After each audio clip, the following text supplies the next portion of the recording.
Would you support a federally mandated paid family leave and medical paid family leave? Medical leave. No. I think they did it at the state level. This is something for the states. You start doing this, it's just one more mandate. This is something that the private sector has to figure out. Certainly, you understand the need for it, but I think my role isn't just to add more mandates, more regulations, more taxes. We have to pull back a little bit and just kind of look at it and say, because we need to grow the economy. 1.7% is not enough. To add more weight onto somebody who's trying to be free and grow and create jobs. It all starts with a job. If you don't have a job, everything else pretty much is moot. So you have to kind of work, incentivize. There's ways to incentivize. I'm more into incentivizing folks to do those things instead of doing mandates.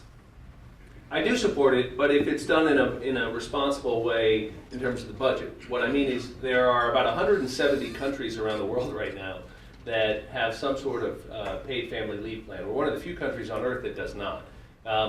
Working with Senator Gillibrand and in a bipartisan way, a lot of us have a proposal that we think makes sense that would allow an employee-employer contribution and a match, the way we do a lot of things that we want to have.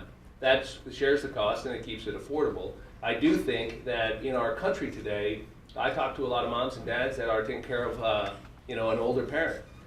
We have a lot of people who are working full time and who are also trying to take care of an aging parent. We have a lot of people who are worried about an autistic child and how they take care of them as they grow older. It's one of the reasons I don't support these efforts to block grant some of the Medicaid funding, which would hurt anybody who's got a kid on the autism spectrum and who depends on those services.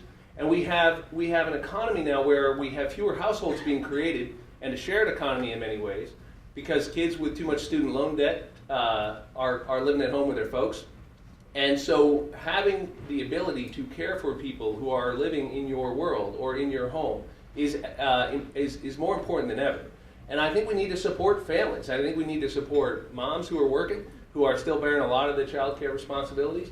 And I think there are ways to do that are smart and effective. We shouldn't just say no. We should say, how can we make this work within a plan to balance the budget, within a plan to grow our economy?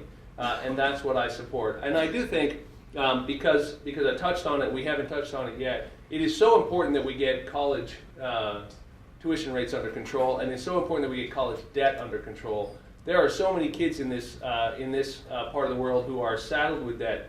And so giving moms and dads more support to kind of make ends meet, raise the family, and support our middle class is, I think, one of the things that's been lost in our country over the last 10, 20 years. We need to get back to it. And I think this would be a step in the right direction.